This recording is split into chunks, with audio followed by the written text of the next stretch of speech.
pour faire de leur pays ce qu'il est devenu, nous pouvons faire plus et mieux et obtenir plus que mieux.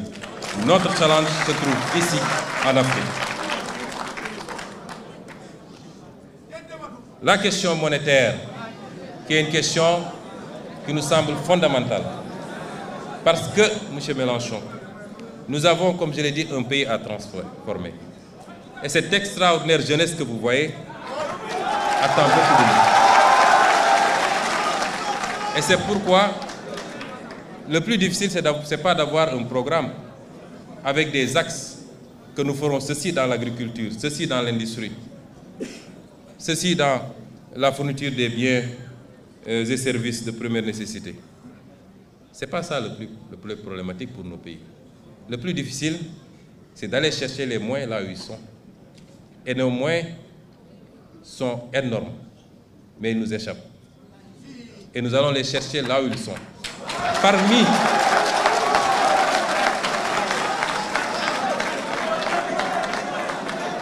Et sous ce chapitre, je voudrais dire que la monnaie, tout autant que l'impôt, est un puissant levier économique et un instrument de souveraineté. Vous avez tantôt parlé de souveraineté. On ne peut pas en passer, imaginer une seconde que la France puisse avoir une monnaie qui ne lui appartienne pas véritablement. Aucun État digne de ce nom ne doit sous-traiter sa monnaie. Et en guise d'exemple, le général de Gaulle, qu'il avait si bien compris qu'à la veille du débarquement de Normandie, lorsque Winston Churchill lui fit part de l'intention des Américains d'imposer à la France, après la libération,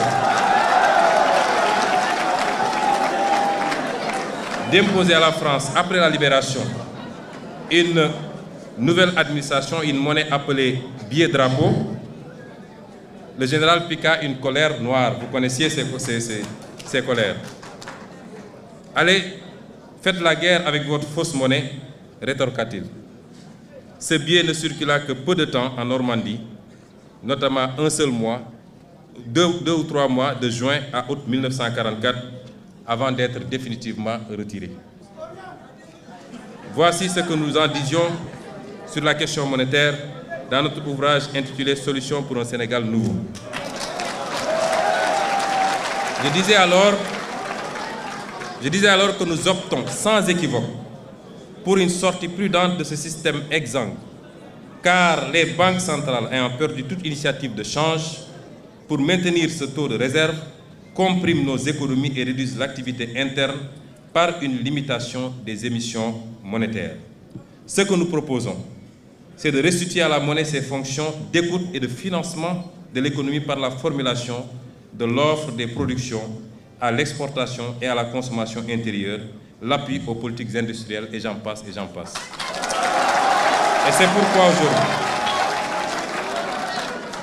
c'est pourquoi aujourd'hui, dans notre option de renforcer notre marché financier national par divers leviers, parmi lesquels des investisseurs étrangers qui acceptent de combler notre déficit d'épargne pour partie en monnaie locale. Imaginez-vous que les pays africains s'endettent en devises étrangères et donc sont exposés aux fluctuations du marché. Aucun pays africain presque ne peut s'endetter en devises locales. Et cela doit cesser parce que nous en subissons les contre-coups. Et ce que nous voulons également, c'est une monnaie flexible, arrimée au moins à deux devises, à même d'aider à amortir les chocs exogènes et accompagner notre compétitivité à l'exportation. Je ne pourrai pas faire tous les développements sur la question monétaire, mais si j'en parle, c'est que à chaque fois qu'un homme politique africain soulève la question monétaire, il devient le diable incarné. Nous n'avons pas le droit de parler de notre propre monnaie. On n'en débat jamais au Parlement, on refuse d'en débattre dans les plateaux de télévision, et pourtant vous pouvez débattre de l'euro sur la tribune de l'Assemblée nationale française. Et c'est pourquoi nous en faisons un débat, nous l'imposons, et je pense que dans le cadre communautaire, en tout cas les derniers développements que nous en avons, nous nous acheminons sûrement vers ces réformes que nous souhaitons tant, qui ne sauraient tarder. L'autre élément, c'est la sécurité. La présence de bases militaires étrangères au Sénégal.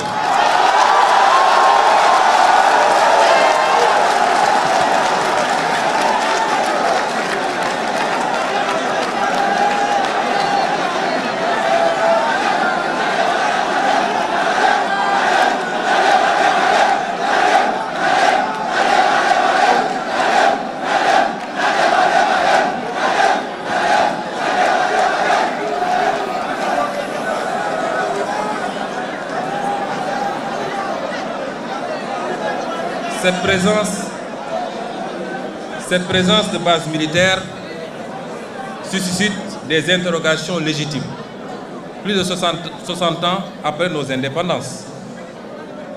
Nous devons nous interroger sur les raisons pour lesquelles l'armée française, par exemple, bénéficie toujours de plusieurs bases militaires dans nos pays et sur l'impact de cette présence sur notre souveraineté nationale et notre autonomie stratégique. L'histoire récente, j'aime bien prendre des exemples sur la France elle-même. L'histoire récente de la France est très riche en anecdotes intéressantes sur la problématique et les enjeux de la question sécuritaire. Entre 1956 et 1958, vous êtes historien, je ne le suis pas, je peux me tromper sur les dates et même sur les faits.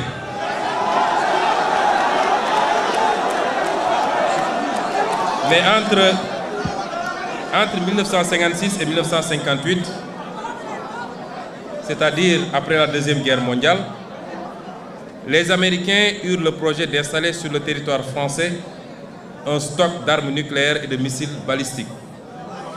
Le projet buta sur la double question du commandement et du contrôle des missiles, dont le déploiement était admis par les militaires français comme un bon moyen d'accroissement du pouvoir dissuasif de l'OTAN. L'armée de l'air de la France jugeait alors inacceptable le principe selon lequel les escadrons de missiles balistiques resteraient sous commandement américain.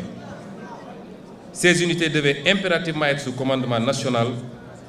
Dès son arrivée au pouvoir, le général de Gaulle, encore lui, lors de la réunion de défense du 7 juin 1958, avisa que ces armes devront être obligatoirement sous contrôle français et que la France réclame le droit de donner son avis dans le déclenchement d'une éventuelle guerre nucléaire, toutes conditions jugées excessives par les Américains au point qu'un accord n'ait pu être conclu.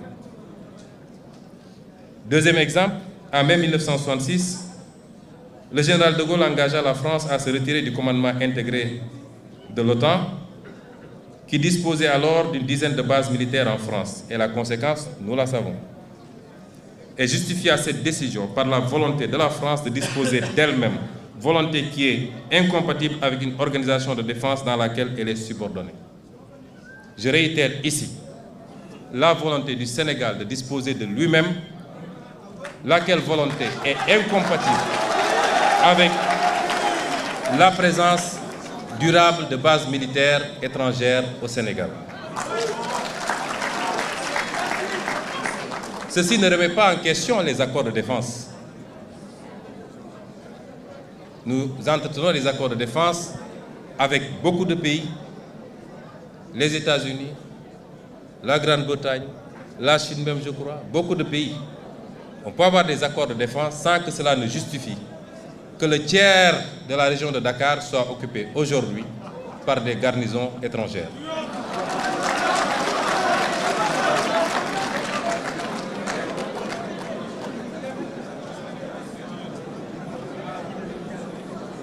Le quatrième point, c'est le juste gain sur nos propres ressources naturelles. Nous l'avons dit plus haut, le modèle que nous voulons pour nous repose sur une mobilisation optimale des ressources endogènes. Nous disons merci à tous nos partenaires. L'Union européenne est le premier en matière d'aide au développement. 51% de l'aide au développement vient de la zone Union européenne, dont 20% de l'Union elle-même. et les 80% de cadre bilatéral. C'est une bonne chose. Mais si vous mettez en parallèle ou en contradiction cette aide par rapport à ce que nous perdons, nous, dans la relation réelle, économique, qui peut se jauger à travers l'exploitation de nos ressources naturelles, à travers les clauses des marchés publics exploités sur le pays, je peux vous assurer que nous perdons 10 fois plus ou 20 fois plus.